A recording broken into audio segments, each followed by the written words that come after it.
প্রিয় দর্শক, আমি শফিকুল ইসলাম এবং আপনারা দেখছেন আরামবাগ টিভি। দর্শক, আমি যেটা দেখছি, হয়তো আপনারাও দেখছেন, সেটা হচ্ছে যে যারা চাকরিচ্যুত হয়েছেন তাদের একটা অংশ এ দুয়ারে ও দুয়ারে ঘুরছে।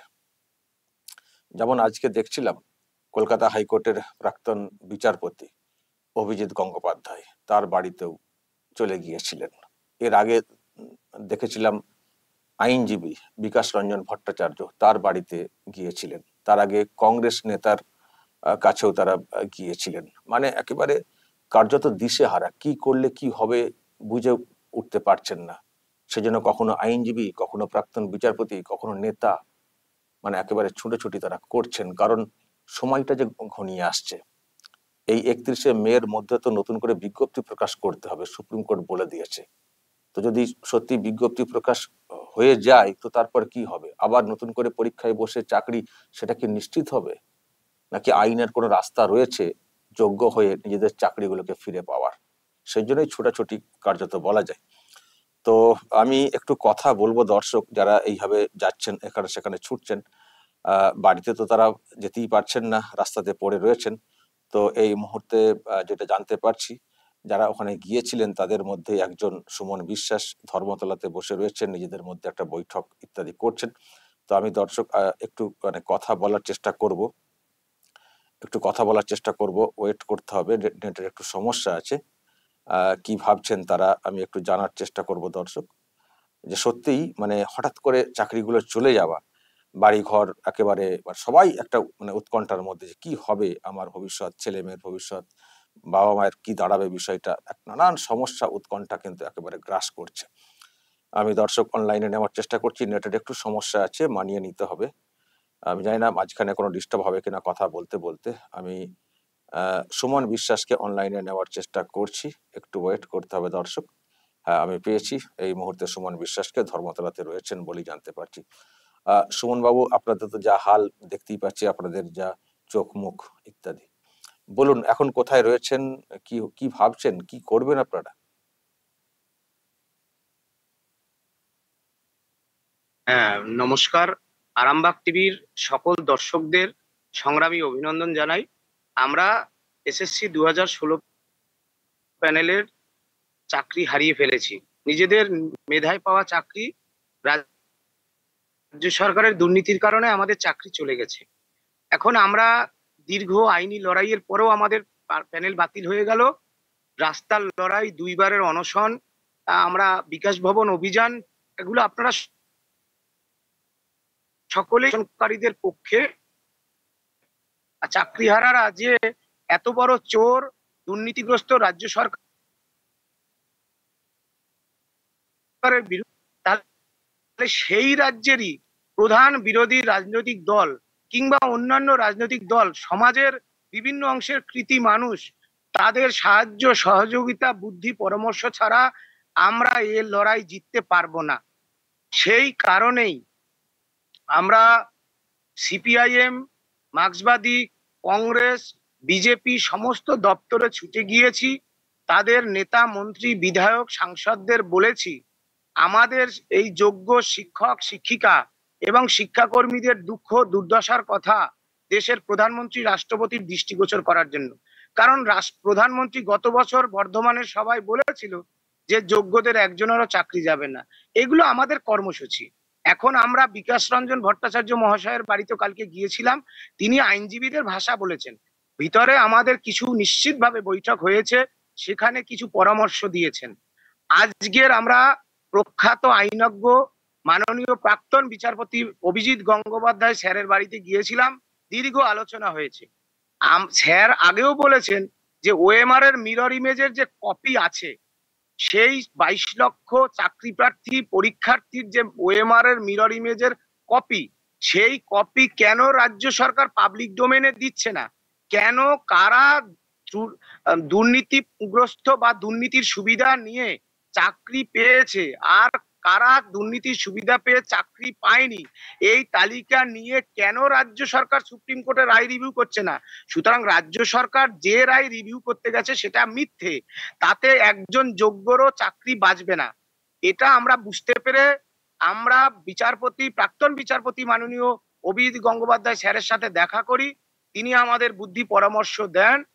আমরা আগামীকালের মধ্যেই, আইনজীবী আমাদের ঠিক হয়ে গেছে, আমরা ওএমআর এর মিরর ইমেজের কপি সেটা পাবার জন্য পাবলিক ডোমেনে প্রকাশ করার দাবিতে, যেহেতু সুপ্রিম কোর্টে মামলা চলছে, হাইকোর্টও বলেছে, কলকাতা হাইকোর্টও বলেছে যা হবে সুপ্রিম কোর্টে, সুতরাং আমরা সুপ্রিম কোর্টে মামলা লড়বো। 1, 2 নম্বর বিষয় হচ্ছে, যারা অযোগ্য বলে বিবেচিত হলো সুপ্রিম কোর্টের রায়ে, সুপ্রিম কোর্ট বলেছে মাস্ট বি টার্মিনেট, অথচ এই যে চোর স্বৈরাচারী দুর্নীতিগ্রস্ত রাজ্য সরকার, যারা মূলত আমাদের চাকরিগুলো খেলো, যারা অন্যের নামে মিথ্যা কথা রটাচ্ছে, তারা কেন আজও শিক্ষা দপ্তর, এসএসসি কেন তাদের টার্মিনেট করলো না?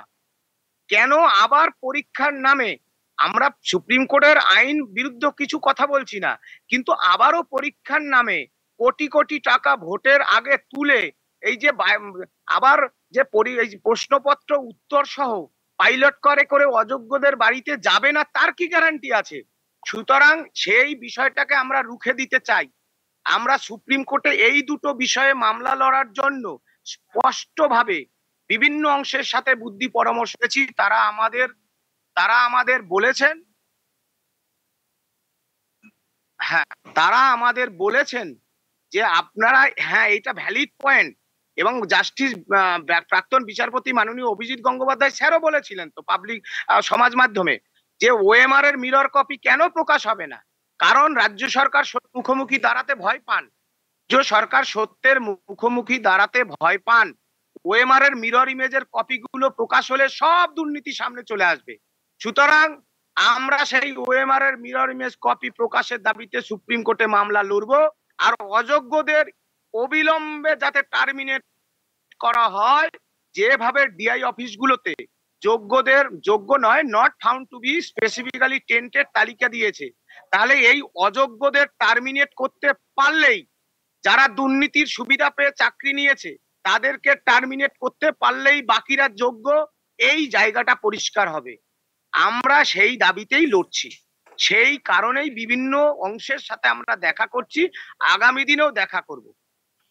কিন্তু তৃণমূলের সঙ্গে দেখা করছেন নাকি? দেখুন, আমরা রাজ্যের মুখ্যমন্ত্রীর কাছে চিঠি দিয়েছি, যে রাজ্যের মুখ্যমন্ত্রী, আপনার জানা দরকার, আপনার মন্ত্রী, আপনি যাকে মন্ত্রী বানিয়েছেন, শ্রীমান ব্রাত্য বসু, উচ্চশিক্ষা মন্ত্রী, তিনি প্রকাশ্যে বলছেন সুমন বিশ্বাস, ওনাদের সাথে আমি আলোচনায় বসবো না। তার কারণ কি? কারণ আমরা তো বলবো, ব্রাত্য বসু উচ্চশিক্ষামন্ত্রী, মাননীয় ব্রাত্য বসু, আপনি জাতীয় সঙ্গীত ভুল গাইলেও আপনাকে আমরা ভুলটা ধরিয়ে দেব, যে আপনি আপনার দিদিমণি আমাদের মুখ্যমন্ত্রীকে বলুন যে কারা দুর্নীতির সুবিধা পেয়ে চাকরি নিল আর কারা নিল না, তাদের সুস্পষ্ট পৃথক তালিকা দিন, আর সেই তালিকা নিয়ে সুপ্রিম কোর্টে রায় রিভিউ করতে যান। এই সত্যের মুখোমুখি দাঁড়াতে ব্রাত্য বসু ভয় পান, আমাদের মন্ত্রী মশাই, হ্যাঁ, তিনি সেই জন্য আমাদের সাথে বৈঠক করতে চান না। তিনি অন্য কারো যারা তাবেদার আছে সেই তাবেদারদের সাথে ফিশ কাটলেট খান, সেজন্য ব্রাত্য বসুর সাথে আমরা বৈঠক করতে চাই না, কোনো অন্যদের কারো সাথে বৈঠক করতে চাই না। যে সমস্যার মূল যেখানে, নবান্নের 14 তলায় যিনি বসে থাকেন আমাদের মুখ্যমন্ত্রী, সেই মুখ্যমন্ত্রীর সাথে বৈঠকের জন্য আমরা মুখ্যমন্ত্রী সচিবালয়ে এবং মুখ্য সচিবের কাছে আমরা চিঠি দিয়েছি। 2 দিন 3 দিন হয়ে গেল, কোনো সারা শব্দ নেই। এর দ্বারা সহজেই অনুমান করা যায় যে মুখ্যমন্ত্রী এত কিছুর পরেও যোগ্যদের চাকরি বাঁচানোর ক্ষেত্রে তার কোনো সদর্থক ভূমিকা নেই। তিনি এখনো অযোগ্যদের চাকরি বাঁচানোর জন্য, তাদেরকেই বাঁচানোর জন্য মূলত বাংলার এই যে হাজার হাজার যোগ্য শিক্ষক শিক্ষিকা শিক্ষাকর্মীদের বলি চড়ালেন, তার সাথে বলি চললো আমাদের সাথে যুক্ত আমাদের প্রাণপ্রিয় ছাত্রছাত্রীরা, তাদের অভিভাবকরা, সবাই আজকে জর্জরিত, ব্যথিত। আমাদের মতো যোগ্য শিক্ষকদের বিদ্যালয়গুলো হারিয়ে তারা ব্যথিত, দুঃখিত। সুতরাং আমরা মুখ্যমন্ত্রীর সাথে বসতে চাই, অন্য কারোর সাথে নয়। আচ্ছা, ব্রাত্য বসু যে আপনাদেরই কোন একটা অংশের সঙ্গে বসতে চাইছেন, কি 2500 নাকি একটা সংখ্যা বলা হচ্ছে, তাহলে ওরা কারা? দেখুন, আমাদের পরিষ্কার বক্তব্য, তারা কারা আপনি সহজেই অনুমান করবেন। চুরিটা কে করলো? রাজ্য সরকার। ওনাদের মন্ত্রী বলল নাটক করছে, ফিরাদ হাকিম বলছেন নাটক চলছে। তাহলে নাটকটা রচনা কে করলো? মুখ্যমন্ত্রী। অভিনয় কারা করলো? শ্রীমান এক্স মিনিস্টার পার্থ চ্যাটার্জিরা, অর্পিতারা, সুবীরেশ, শান্তনু, কুন্তল, শান্তি সেনারা। আর ব্রাত্য বসু কিছু তাবেদার, আমি তো বলছি কিছু তাবেদার আছে। আমি পরিষ্কার ভাবে যদি আপনি আমাকে অনুমতি দেন তাহলে আমি বলতে পারি, কিছু আমাদের মধ্যে আছে নকশাল, যাদের পেট চলে মমতা বন্দ্যোপাধ্যায়ের অনুগ্রহে আমাদের মুখ্যমন্ত্রী তাদেরকে ফিট করে রেখেছে। তাদের কিছু ছেলে বলছে যে আমরা সরকারের সঙ্গে আছি। আমরাও তো সরকারের সঙ্গে ছিলাম। মুখ্যমন্ত্রী আমাদের মতো ছাত্র যৌবনদের কাঁধে ভর করে সংবিধানকে শপথ নিয়ে তিনি মুখ্যমন্ত্রী হয়েছে। এখন সেই ছেলেগুলো বলছে পরীক্ষা নিন, আমরা রাজি আছি। কেন 7 বছর পর পরীক্ষা দেব? কিসের জন্য? আপনার কাছে তো রয়েছে ওএমআর এর মিরর ইমেজের কপি, নইলে সিবিআই এর কাছে আমরা গিয়েছি, Shapoorji Rajarhat anti corruption department, সেখানে সিবিআই সরকারি ভাবে বলছে রাজ্য সরকার as well as school service commission, education department, তারা কেন চিঠি দিয়ে সিবিআই এর কাছে ওএমআর এর মিরর ইমেজ 22 লক্ষ চাকরি প্রার্থী পরীক্ষার্থী চাইছে না, চাইলেই দিয়ে দেবে। কেন পাবলিক ডোমেনে ওএমআর এর মিরর কপিটা দিচ্ছে না?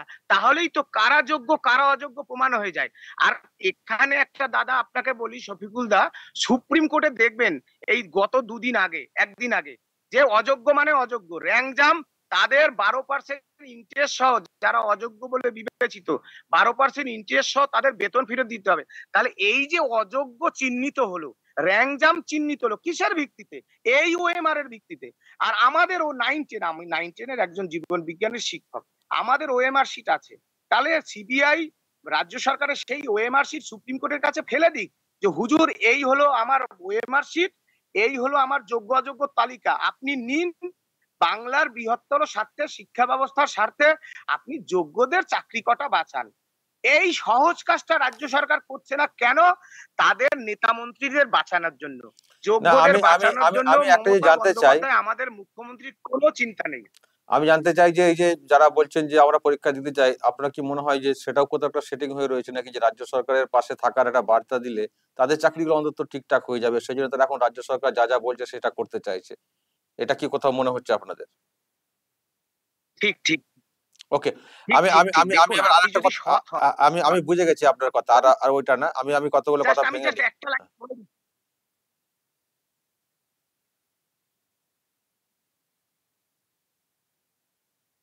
বলুন বলুন, শুনতে পাইনি আমি। না আপনি কি কথাটা বলতে বলতে ওই প্রশ্নটা বলবো? হ্যাঁ দেখুন, আমি বলতে চাইছি, আমি যদি সৎ হই, আমি যদি যোগ্যভাবে চাকরিটা পেয়ে থাকি, আমার যন্ত্রণা থাকবে আলাদা। অথচ 30 জন সই করলো। ব্রাত্য বসু আমাদের উচ্চশিক্ষামন্ত্রী এত মিথ্যে কথা বলতে পারেন, তিনি বলছেন 2500 জন। এটা একটা মিথ্যে কথা বলে আপনাদের শোনানো হচ্ছে 2500 জন তাদের পাশে আছে। এটা কিছু তাবেদার তাদের পাশে আছে। ব্রাত্য বসুকে বলুন সেই 2500 জন তাদের নাম, তাদের রোল নাম্বার, তাদের সাবজেক্ট ক্যাটাগরি ওয়াইজ আপনাদের সংবাদ মাধ্যমে অন্তত জানিয়ে দিক। এগুলো মিথ্যে কথা বলে একটা ন্যারেটিভ তৈরি করার চেষ্টা করছে। ওকে, আর একটা কথা যেটা তৃণমূল কংগ্রেসের লোকেরা বলছেন যে আপনারা সেই তাদের কাছেই যাচ্ছেন যারা আপনাদের চাকরি নাকি খেয়ে নিয়েছেন, মানে বিকাশ রঞ্জন ভট্টাচার্য, অভিজিৎ গঙ্গোপাধ্যায়, তারা চাকরি খেয়েছেন, তাদের কাছেই আবার আপনারা যাচ্ছেন। যারা চাকরি খেয়েছেন এখন তারাই আবার সিম্প্যাথি দেখানোর চেষ্টা করছে, এই ব্যাখ্যা কিন্তু দেখছি কুণাল ঘোষরা দিচ্ছেন। এগুলো এগুলো একেবারে মিথ্যে। কেন? আমরা তো 2 এ পড়ি না, 4 এ পড়ি না। আমি 2-4 কে ছোট করছি না। এগুলো বলে আবার ন্যারেটিভ তৈরি করছে। চাকরি কে খেলো? শ্রীমান ব্রাত্য বসু, ওই যে কুণাল ঘোষ, যারা বলছে তাদেরকে বলছি, চাকরি খেলো রাজ্য সরকার। চাকরি কোনো বিকাশ রঞ্জন ভট্টাচার্য খায়নি, কোনো বিজেপিও খায়নি, কংগ্রেসও খায়নি। চাকরি খেয়েছে দুর্নীতি। এই যে ন্যারেটিভ তৈরি করা হচ্ছে, এটা সর্বৈব মিথ্যে। আমরা ধরে ফেলেছি আসল চোর কে। সুতরাং এইসব কথা বলছে। আজকে যদি দুর্নীতি না হতো, বিকাশ রঞ্জন ভট্টাচার্যের কোনো ক্ষমতা হতো এই প্যানেল নিয়ে এত সব মামলা করার? হিউজ করাপশন হয়েছে। নেতা মন্ত্রীদের ছেলেদের চাকরি দিয়েছে। ভাবুন, 55-তে পরীক্ষা হয়েছিল, 2 পেয়েছে, তাকে অ্যাসিস্ট্যান্ট টিচারের মতো একটা শিক্ষকতা চাকরি বিক্রি করেছে। চিন্তা করুন, তাহলে এর দ্বারা প্রমাণিত যে rank jam, out of panel, প্যানেলেই নাম নেই, পরীক্ষাই বসেনি, তাকে শিক্ষকতার মতো চাকরি দিয়েছে। বরং বলুন এই লজ্জায় তাদেরকে পদত্যাগ করতে বলুন। এই ৬-৭ বছর ধরে বাংলার আদিবাসী, তপশিলি, মুসলমান, নমশূদ্র ঘরের যেসব সাধারণ ঘরের ছেলেমেয়েরা বাংলার সরকারি বিদ্যালয়ে পড়াশোনা করে, তাদের জীবন নিয়ে ছিনিমিনি খেললো পশ্চিমবঙ্গ রাজ্য সরকার। খেলতে দিল আমাদের ৩বারের মুখ্যমন্ত্রী, যিনি আমাদের মতো ছাত্র যৌবনদের কাঁধে ভর করে ১১ সালে ক্ষমতায় এসেছিল, সংবিধানকে শপথ নিয়ে আপনাদের দায়িত্ব নিয়েছিল। আপনারা তাদের ক্ষমা করবেন কিনা সেটা ভাবুন, এটাই বলতে চাইছি। সুতরাং এই যে ন্যারেটিভ তৈরি করছে, এগুলো সম্পূর্ণ মিথ্যে। আমরা প্রথম থেকে অনশনকারীরা ধরে ফেলেছি, চোয়ালটা শক্ত করে লড়ছি, সেই কারণেই তারা এইসব উল্টোপাল্টা কথা তাদের মুখ থেকে বেরোচ্ছে। ওকে, আমার শেষ প্রশ্ন আপনাকে বা আপনাদেরকে, প্রধানমন্ত্রী আসছেন উত্তরবঙ্গে এবং অমিত শাহ আসছেন কলকাতা এবং আরামবাগেও আসবেন বলে শুনছি। তো আপনারা কি কোনোভাবে দৃষ্টি আকর্ষণ করবেন নাকি এরকম কিছু প্ল্যান করছেন? দেখুন, আমরা প্রধানমন্ত্রীর দপ্তরে, যেটাকে পিএমও বলা হয়, বা বিভিন্ন দপ্তরে যদি বিভিন্ন পার্টির হেডকোয়ার্টার ভারতবর্ষে যত আছে, বিভিন্ন সাংসদ, তাদেরকে যদি একান্তে জিজ্ঞেস করেন, দেখবেন যে এই অনশন হতে আমরা বলতে, যেখানে প্রধানমন্ত্রী বলেছিলেন ২৪ সালে যে এই প্যানেলে অনেক উচ্চশিক্ষিত রয়েছে, কারো চাকরি যাওয়া যোগ্যদের, তাহলে আমরা যেহেতু সুপ্রিম কোর্টে অর্ডার হয়ে গেছে, আমরা জানি কাকে কি বলতে হবে। আমরা বলতে চাই প্রধানমন্ত্রী অমিত শাহ, মাননীয় অমিত শাহ, মাননীয় প্রধানমন্ত্রী এবং দেশের মহামহিম রাষ্ট্রপতি, বাংলার যোগ্য শিক্ষকদের, শিক্ষাকর্মীদের কি যন্ত্রণা, তারা কি কাতর দুঃখ যন্ত্রণার মধ্যে দিন যাপন করছে, সেই দুঃখ যন্ত্রণার কথা আপনাদের তুলে ধরতে চাই। আরামবাগ টিভির দর্শকদের বলবো, আপনারা এই ভিডিও এত শেয়ার করবেন যাতে প্রধানমন্ত্রী, মাননীয় প্রধানমন্ত্রী এবং রাষ্ট্রপতি বা অন্যান্য যারা আছে, তারা যেন স্বতঃপ্রণোদিত ভাবে আমাদেরকে সময় দেন, আমাদের দুঃখ দুর্দশার কথা যেন তারা শোনেন। এই বাংলায় কি চলছে, এই বাংলায় কি চলছে, শিক্ষকদের জীবন নিয়ে ছিনিমিনি খেলা চলছে, আবারও পরীক্ষার নামে আবারও জীবন নিয়ে ছিনিমিনি খেলা হবে। আপনারা আমাদের পাশে থাকুন। সমাজের সব অংশের মানুষ, স্কুল, কলেজ, বিশ্ববিদ্যালয়, অফিস, আদালত, কোর্ট কাছারি, ছাত্র যৌবন, দলীয় রাজনীতি নিয়ে, দলীয় রাজনীতি ছাড়া, আপনারা সকলে এই চাকরিহারা উচ্চশিক্ষিত যোগ্য থেকে যোগ্যতম শিক্ষক, শিক্ষিকা এবং শিক্ষাকর্মীদের পাশে দাঁড়ান, এটা আমরা বলতে চাই। ওকে, অসংখ্য ধন্যবাদ সুমন বিশ্বাস। আপনারা আপনাদের কথা তুলে ধরছেন, আমরাও খুব উদ্বেগে আছি, কারণ এটা শুধু আপনাদের ব্যাপার না, আমাদের বাড়ির ছেলে মেয়েদেরও ব্যাপার রয়েছে। স্কুল বন্ধ মানে সবকিছু বন্ধ। ভালো থাকবেন। আপনাদের লড়াইকে কুর্নিশ জানাবো, আমরাও আমাদের মতো করে পাশে আছি আপনাদের বার্তা পৌঁছে দেওয়ার জন্য। অসংখ্য ধন্যবাদ একেবারে অনলাইনে থাকার জন্য এত ব্যস্ততার মধ্যেও। দর্শক, শুনলেন সুমন বিশ্বাস চাকরিচ্যুত হয়েছেন, এখন হয়তো টেম্পোরারি চলছে বিষয়টা, খুব উদ্বেগের মধ্যে রয়েছেন, তাদের পরিবার উদ্বেগে রয়েছে। তো বক্তব্য শুনলেন, ওনারাও কিন্তু লড়াই চালিয়ে যাচ্ছেন, আইনি লড়াই আবারও নতুন করে লড়ছেন। এখন দেখা যাক কি হয় শেষ পর্যন্ত। দর্শক বলবেন এর জন্য দায়ী কারা, কার জন্য, কাদের জন্য এই রকম হচ্ছে, যে দোষারোপ করা হচ্ছে এখন যে চাকরি খেলেন অভিজিৎ গঙ্গোপাধ্যায়, চাকরি খেয়েছেন বিকাশ রঞ্জন ভট্টাচার্য, অ্যাকচুয়ালি চাকরিটা খেয়েছেন কে বা কারা? নিশ্চয়ই এটা তো পরিষ্কার। তো দর্শক আপনারা আরো কমেন্ট আকারে বলবেন, এখানে যা বলার বলবেন, কমেন্ট বক্সে নজর রাখবেন আরামবাগ টিভিতে।